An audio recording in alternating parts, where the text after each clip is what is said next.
Before we jump into today's interview, I want to tell you about today's sponsor, High Beam Marketing. If you're a founder wearing every hat, then this ad's for you. You got a great product, the reviews are solid, and you even got people reordering from you. But for some reason, the growth you're expecting to happen is happening way slower than you need it to be. You tried running ads yourself online, and it's mixed results. You tried hiring a cheap freelancer from Fiverr or Upwork, and it was kind of meh. And then you take a big swing, you hire a fancy agency, and then all of a sudden you spend all this money just to get outsourced overseas or have somebody fresh out of college take over your account. And that just doesn't feel right. And that's usually where High Beam Marketing meets entrepreneurs just like you. We run your brand through a 200-point audit and show you exactly what's working and what's not. And suddenly you got clarity for the first time in your life. You got a plan and you got a partner who actually gives a damn about you and your business. And your job is just to focus on what you do best. And High Beam's job is to run profitable ads to scale your revenue. If you're tired of ad agencies giving you the runaround and you want to see if High Beam is the team that actually is different, book a discovery call today at highbeammarketing.com. Now let's get into today's episode.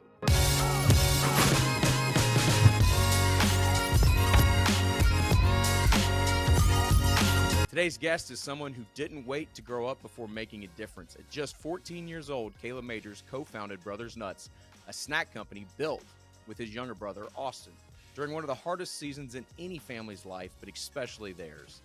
Their dad had just been diagnosed with aggressive brain cancer and given 2 weeks to live. But instead of shutting down, these two kids decided to do something bold, create a product that could help their dad heal and help others snack better too. And that was years ago, and I can't wait to hear this story from Caleb because here we are now. Brothers Nuts is still in business, still thriving, and in almost 300 stores nationwide. It's incredible. So, Caleb, let's rewind the tape a little bit, man. Welcome to the show. It's so nice to actually get another meeting with you. You and I met at Expo West, and I heard this story there in a crowd of people like we were talking about, but I'd love to hear from you, man. What was life like before you started your business? Great question. First off, thanks for having me on. Definitely, I like this more than the Expo West with everyone running around. But what life was like before we started the business, we were kids, literally, kids. My brother was 12, I was 14 at the time. It was great. Life was great. We had two younger sisters, great family. We were doing all the right stuff, living healthy, playing, sports, basketball, football, whatever it was. Life was really good. I would say the only bad thing was the chores we had to do every weekend. But that definitely, looking back, I'm like, all right, that was actually a good thing that led me to where I'm at today, I would say. Yeah, doing chores is a small thing now in a world where you've dealt with inventory management issues and cash flow issues and tariff issues and shipping issues and everything else, right? I would like to clean the stairs every day instead of dealing with everything you just mentioned. So absolutely. That's great. So sitting in that world, it's a true, great family life, all that stuff coming up. Like, how are you so young and then all of a sudden decide I want to start a business? Where did the idea for Brothers Nuts come from? Yeah, I'll really goes into our mission and our story. So 2010, I was 8 years old at the time. My younger brother was 6. Our dad was diagnosed with stage 4, multiple myeloma cancer, spread of the brain, 4 tumors crushing his brainstem, all throughout his body, all throughout the blood. Doctor said, good luck. You got a couple weeks. That's about it. And so at the time, being 10, being 8, my younger brother, we didn't understand really what was going on or what was happening. So, and we already living like a healthy lifestyle. We were already eating right. Our dad was a chiropractor, so we were all doing most of the right stuff. But then after that diagnosis, we're like, okay, next level in everything. And so one of the biggest things was the foods and snacks we were eating, because our dad needed a snack that was super, super healthy, easy on the body, easy on the gut, on the immune system, super clean, but he wanted to enjoy what he was eating. And back in 2010, it's a little easier nowadays, still hard, but in 2010, it was like impossible. It was healthy and it tasted horrible, like cardboard, or, it tasted amazing and it was killing you, literally, just slowly. And so our mom went in the kitchen, started making these, tasty, healthy snacks is what we called it for our family and friends. And so we're like, maybe there's something here. And so during this, our dad went from 7 weeks in the hospital to another 7 years. And a big part of that was, the lifestyle we decided to live and everything that went into it. And so in 2017, cancer came back again, a little stronger, faster than before. So he did eventually pass away in 2017. And at the time, my brother was 13, I was 15, and we're like, okay, you know, let's see what that was that moment where we're like, all right, let's sell this to more than family and friends. Honestly, we still sold to family, friends, and like a local market, farmers market or health event here or there. That's all it was. It was more of a hobby and not a business, is the way we'd like to put it.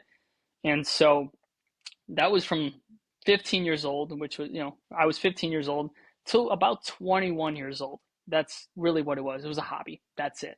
All throughout high school and then the beginning or halfway through college, it was a hobby. And then in 2021, we're like, okay, I was almost done with college, had about a year left. I was like, let's see if there's a business. Let's turn this hobby into business. Let's take the training wheels off. Let's see if there's something here. And really, it was, could we run a Facebook ad and a stranger buy it instead of just our grandma buying it, right? That was the really test we did. It was like, people bought it that didn't know us. But okay. And so that's when we started working on like some retail accounts, and now that brings us to kind of where we are today, if that gives you a little background. Yeah, that's a great story, and I think the best businesses in the world are founded on real problems, and it's not just necessarily I can make a real arbitrage opportunity here and make all this money. This is Yep.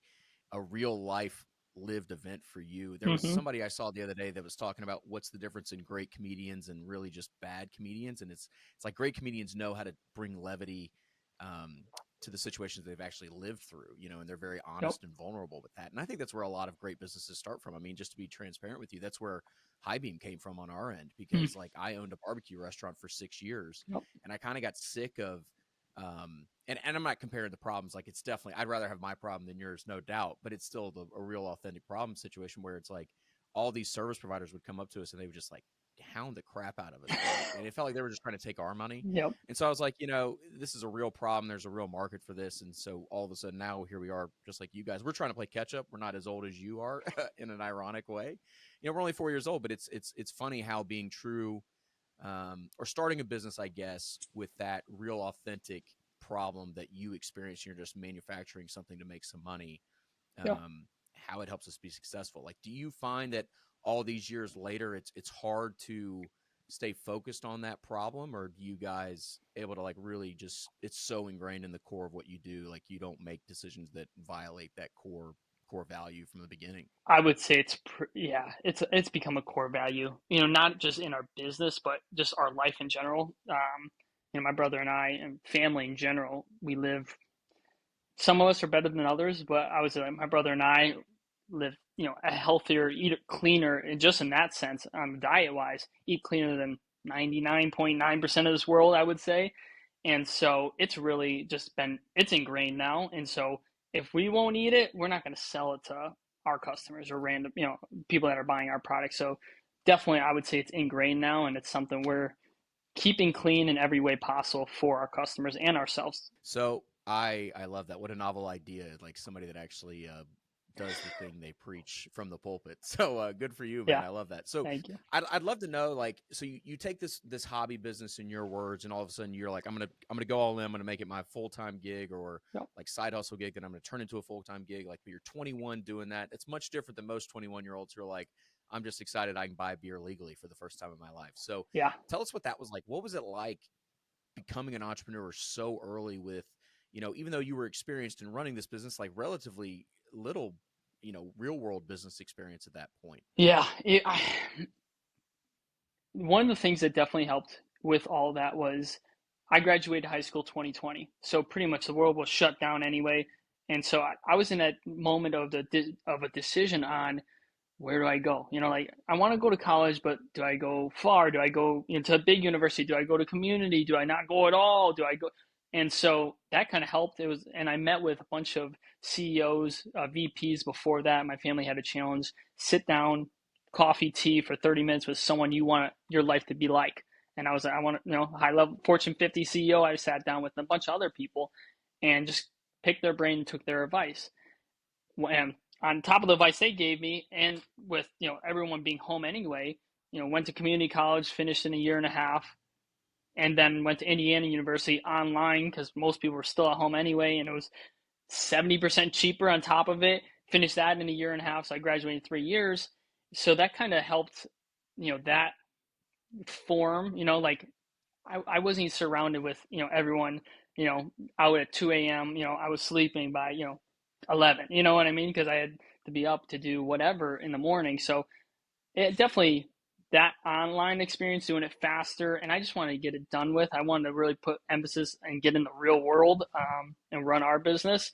So I don't know if that answers your question, or if you want me to elaborate a little bit more on it. No, that was great. I'd love to hear some of the good advice you received from the CEOs and whatnot that you're reaching out to, because I think that somebody can shorten their learning curve way, way down. I mean, you see behind me, I've got a ton of books behind me. Yep. That's the route I took. I was Yep. like, I can buy a book for 15 to 25 Yep. bucks and I can in 2 hours, 3 hours consume all this knowledge. And if I really like it, I can read it again and again and again and again.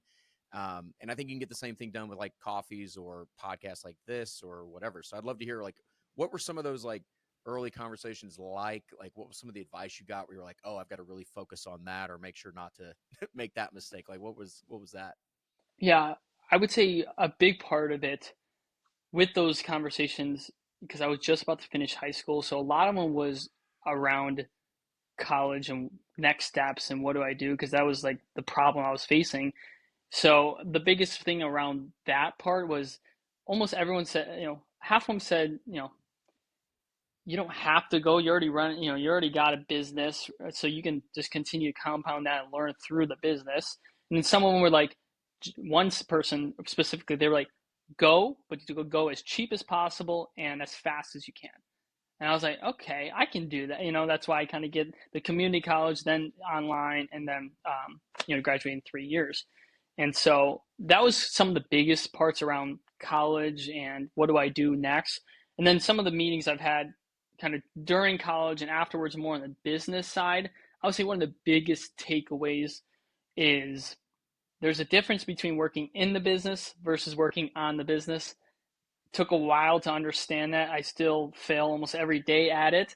But when we were 21, I'm like, I worked so hard this week. I worked so long this week, and business is just like this. I'm like, what in the world? I was working in the business the entire week, and so it's that difference of on the business, and then I still work in the business a little bit, and then on the business. So I would say that was one of the biggest takeaways for school wise, education wise, and then like business wise afterwards as well. Yeah, I don't think you're alone there. There's so many entrepreneurs that start where they're like, I'm really good at the thing. And I started a business to be in the thing and doing the thing, and nobody can tell me how to do the thing anymore. And then all of a sudden you realize, oh crap, I filed an LLC. I'm now not a thing doer anymore. I have to be a business Yep. owner. And that's a totally different hat to wear. Mm-hmm. So I think that's a struggle that you're not unique in, at least. So take some solace in that, I guess. So I'd love to know, what's the key, like how do you get these meetings with high level people when you don't have any sort of like real leverage yet in your career? I would say that one of the biggest things was you can either take it one or two ways, right? Your age. I was young, so I could either went, this is a positive or this is a negative. I could have went either way. And I was like, all right, I'm going to use this as a positive. And that's one of the things I did. I think that helped open a lot of the doors for me. I'm like, hey, I'm 18 or I'm 21. I'm about to finish college. I just want, 30 minutes guidance, help. I don't want anything else from you. Just talk to me 30 minutes. Let me pick your brain. And so I would say using what you have, whatever that is.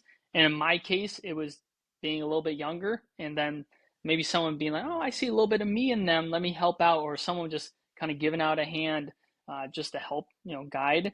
I would say that was one of the big things that I did to help land some of those meetings in the first place. I love that.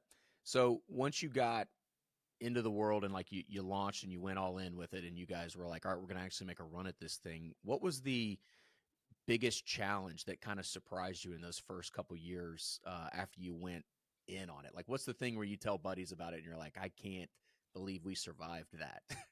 I would say one of the big problems was, I'll give you two. By the way, that sigh makes me think that it was like, I know that sigh. That sigh is like, man, how do you pick I one? was gonna say, I got a yeah, Rolodex we can run through. there's a couple different ones, but I was gonna make two, kind of like one that we kind of went through, and then one we're at right now, just to give you a little context. So Yeah. the one we went through was initially fine.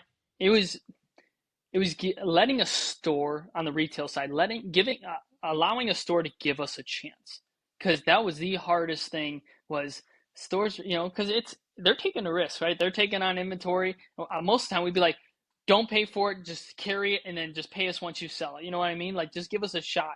And most of them were like, "No, we're good." And so I would say that was a big problem, is getting on the shelf in the first place for a new brand, especially that was one of the times where it was like being young wasn't helping us because we were so young. They're like, I don't, if you don't sell anything, I got to throw all this out.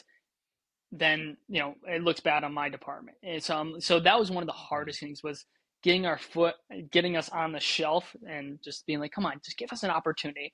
I would say that was a really tricky thing that took a little bit of time initially.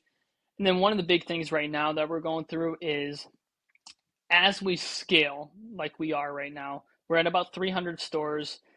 We're planning on ending around 1,000 to 1,200 by this end of the year. And so Wow. as we scale, when we initially started, finding a co-packer, we were doing 250 bags at a time, and that was like, we were like, holy crap, we might have to throw all this out. Like, we're not going to sell it in time. We were like, we were scared. We were like, all right, how are we going to sell Yeah. this? And so now looking back, we're like, that's like a rounding error. You know what I mean? Like, if we have 250 Yeah. bags left, we are in desperate need. Like, we need more now. Yep. And so now it's like, we're as we scale, we need our co-man to keep up with us, because we're starting to like outgrow them. We're like, hey, we need more. You got to make faster. You know what I mean? And so, finding that right partner.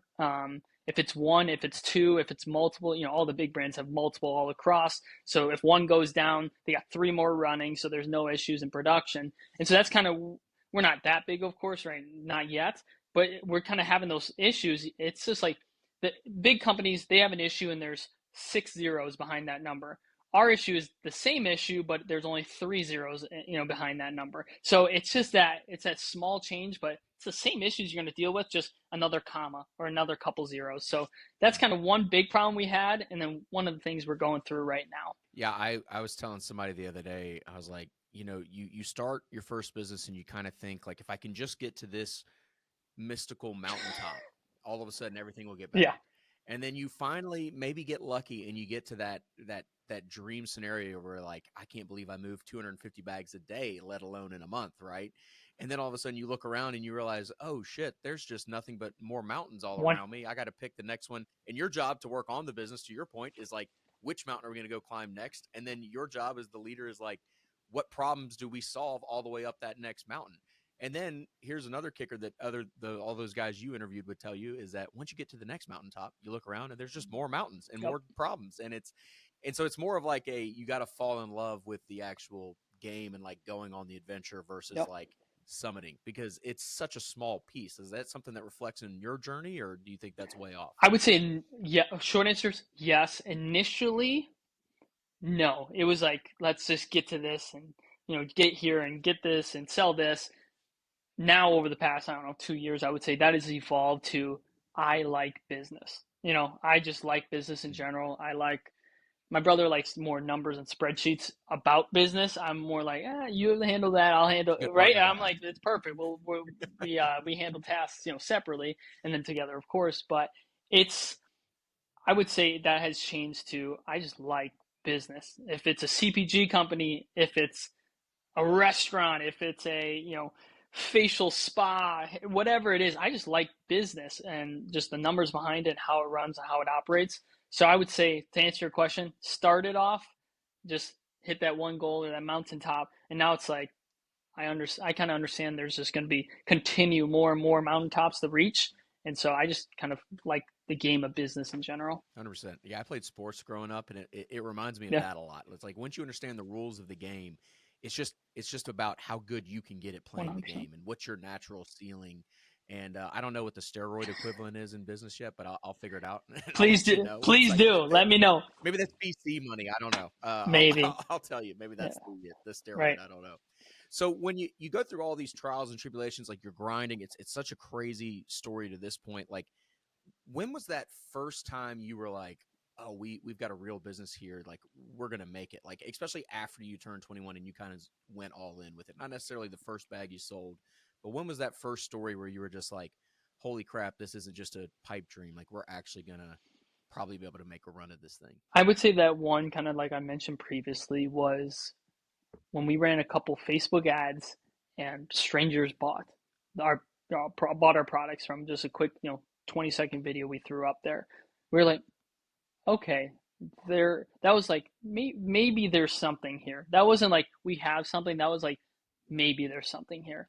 And then the other one, I would say just over the past like 5 months, was one of our big retail partners is Fresh Time. They're based out here in the Midwest, about 70 stores total. They're the first retailer to give us a chance back 2.5 years ago now or so, with three stores, three local stores. We were so upset. We're like, we want all 70. Like, what are you, like, we worked so hard with all this paperwork. We want all 70. Thank goodness they didn't give us 70. We would have failed because we weren't able to handle it by any means. So that was very smart on their behalf. But we've grown that relationship from 3 stores to 10 stores, 30 stores, all 70 stores about a year ago. We launched in all 70. When we found out last year, initially they were doing us a favor and like putting us in a couple stores. And we're like, thank you. We'll prove ourselves. We'll make this a big success for you. And then we just reviewed our 2024 numbers with them. And we just found out we were number one in unit velocity. Yeah, velocity and revenue in 2024 for all the branded like nuts, seed snacks that they have in their offering. And so that was like, after we walked out of that meeting, we're like, because we didn't know where we were at. We were like, maybe they're still doing us a favor. Maybe we're the last, or we're in the middle. And once we found out, oh, we're up there with the VC backed companies that have been around for 50 years. Like, all right, let's go. Let's take this and go everywhere else. So I would say those two moments, a couple years ago, and then kind of recently, those have been two moments where like, let's go. We got something. Hell yeah. That's awesome. Do you struggle like I do sometimes to like take a second and celebrate the wins, or do you just like immediately go on to the next one? It's usually just go right on to the next one. Maybe, a couple hours. Oh, Yeah. that was awesome. Well, we got to go to this next meeting or this next store or whatever it is. So usually, Yeah. usually what it is. Yeah, I don't know what the actual like timeline is. It's somewhere between you don't want to spend a whole year celebrating, and you also don't want to spend Yep. 5 minutes. So like it's probably somewhere in between that. But I think that's another problem all great new entrepreneurs face is that we just suck at.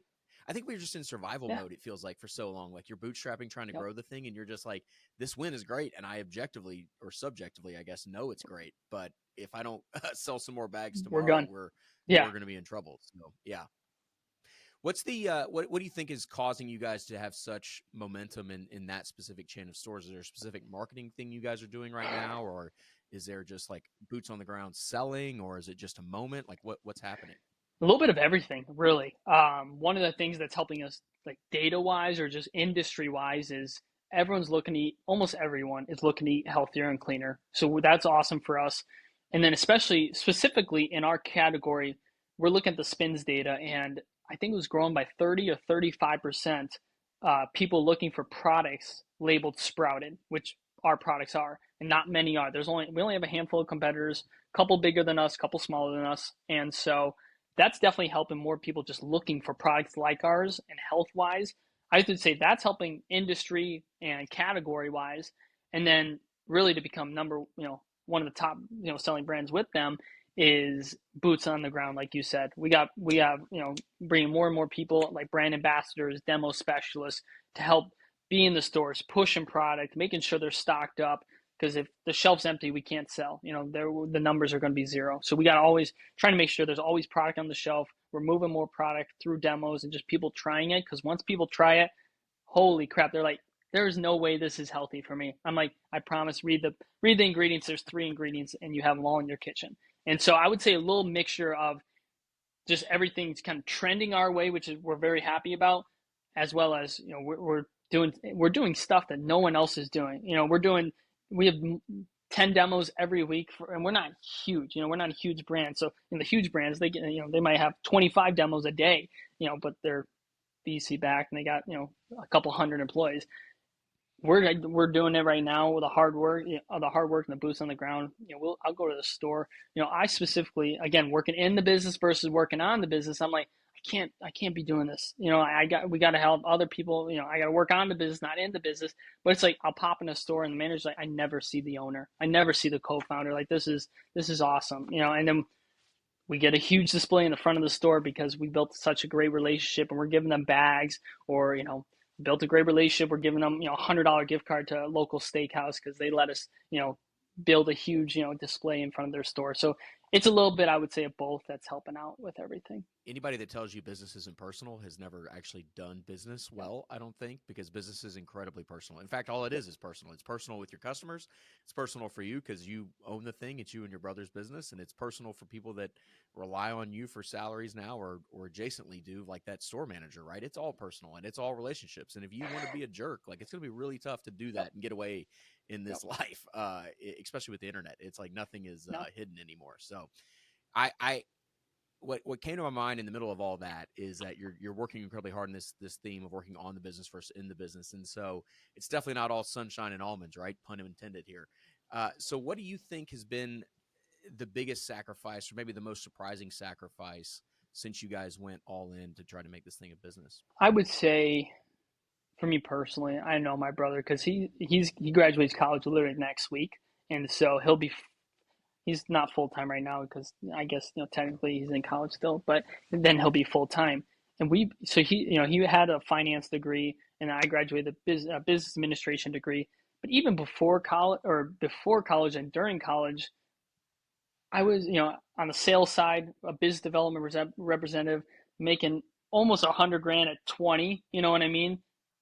I Now it's like nothing. You know what I mean? Because we're putting everything back in the business to grow it. So it's really that, what am I sacrificing? It's like, stop thinking short term, think long term. Stop thinking short term. Going to get distracted by this. I'm like, I could go wait a table at this restaurant and make $500 a day. I'm like, stop thinking short term.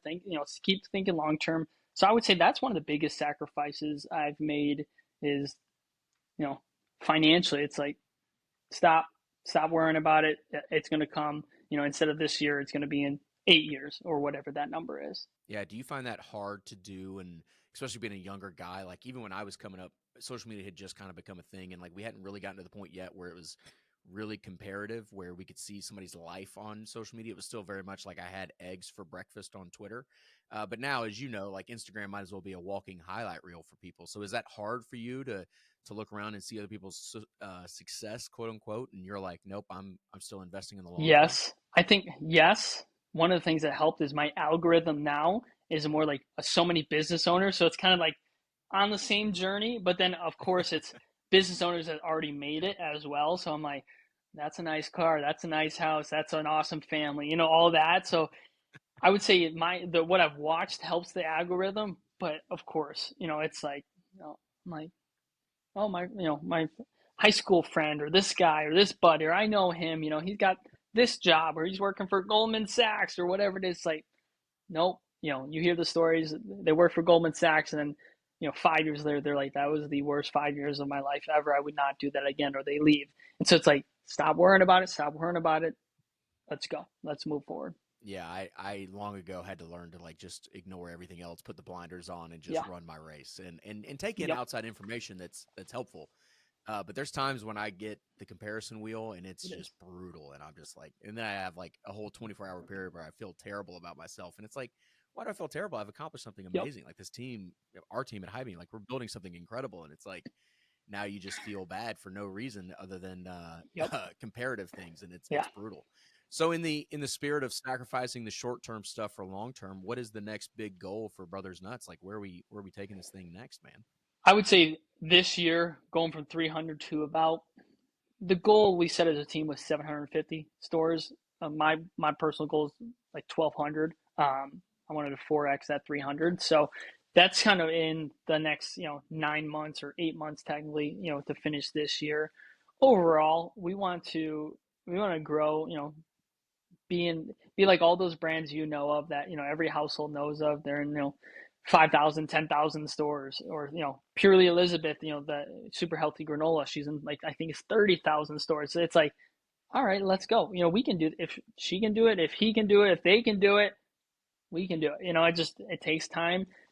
It's gonna It's going to take some effort and time and the right people, the right resources to get there, but we'll get there. No doubt. What's the old joke? It always takes way longer and costs way more than you think Yeah. it will when you start. And as long as you just know that and you're okay with it, then you're on Yeah. the transatlantic. Yeah. I initially thought, like, when I was 21, I was going to be like, oh, we'll do $1 million this year. We'll go from 50 grand, a year ago, we'll be a $1 million company this year. That's easy. No problem. It's like, yeah, no, that's not that easy. That's not exactly at all what happened.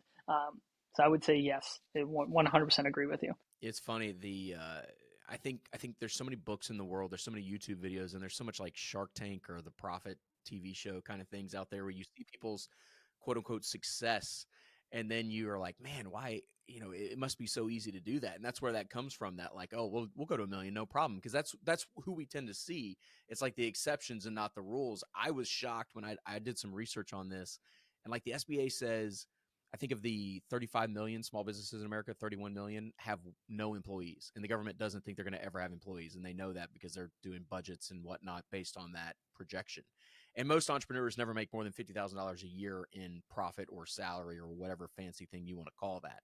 And I think that's not the current narrative around being an entrepreneur. I think people think they're going to start a business and all of a sudden they're going to work, 10 hours a week and make, Ferrari money and call it a day. And it's definitely not that way.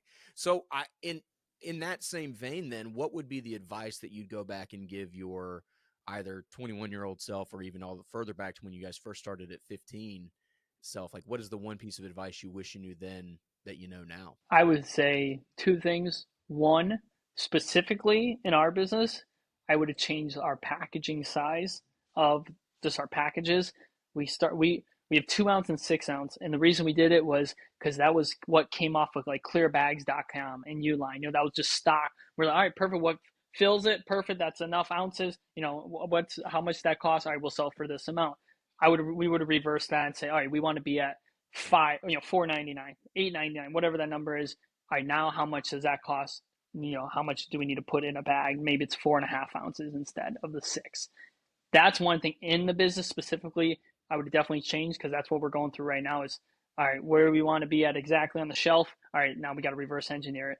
And then the other thing more broadly was it's going to take time. It's not going to happen this year because if it happens in a year, it's going to leave in a year. It's like the lottery, comes fast, goes fast. So I would say, remind myself, hey, it's not going to be $1 million this year. It might be $1 million in 3 years. And so I would say, just wait and continue to put the effort towards it. Yeah, you're smarter than me, man. My first business was that barbecue restaurant. Literally bootstrapped that thing from a tent on the side of the road to we were doing over $1 million a year in sales. Yeah. Like we were on TV shows. Like a lot of crazy, great things were happening for us. And what I kept being told was the toughest quote unquote industry in the world. And you're in food, so you get it. But it's the restaurant, completely so different. every day it's going out, yada yada. But like, yeah, but if somebody tells you every single day this is the hardest thing in the world, and you're crushing it, and like you're getting national recognition for it, all of a sudden your ego may get out of control. And then I got very impatient all of a sudden, and I was like, I'm gonna go for gold today. And I didn't listen to the advice you just gave, and I went all in on this new restaurant concept idea. Instead of opening more restaurants, it'd be like if you went from sprouted products to all of a sudden you were going to do like, I don't know, chips or cookies or something that's like way out of the current thing, but there's similarities. And I thought it couldn't have been that hard to do the new thing. I'm just going to do it bigger and make more money.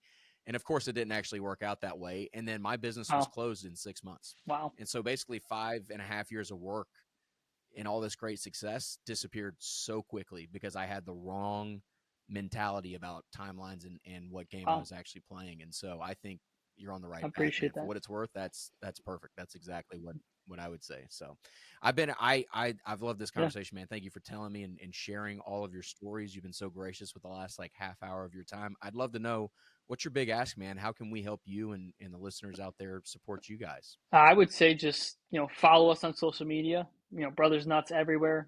Check out our website, Instagram, Instagram, Facebook, LinkedIn, whatever, almost, everything. And then, if you're in the Midwest specifically, stop by, a store, send us an email. I'll tell you what store is right next to you, Midwest and East Coast right now, but come in West Coast, come in down South. So just wait. But I would say just any support and on the social, as well as, purchasing and trying our products would be awesome. Perfect. Well, we'll make sure to link y'all's website and Amazon Perfect. and all the store locators and everything else you got in the show notes for this episode, so people can not bug you so much with the emails. Maybe they can just click in and use some technology here. We'll start there and go from that. I can't believe you guys aren't on the West Coast yet. Like, such a great health product. That feels like a no-brainer for those guys to put it out there. Just wait. We got 2 meetings coming up here in about a month where that will hopefully be changing very fast. I love it. Well, the next episode when we do part 2, we'll get an update on how we're going from 1,200 to 10,000 stores, and I love that. Let's do it. I appreciate it. Thank you very much. All right, Caleb. Well, thanks for joining me today. Thank you for sharing all your stories, and we appreciate everybody out there listening. We will see you next time.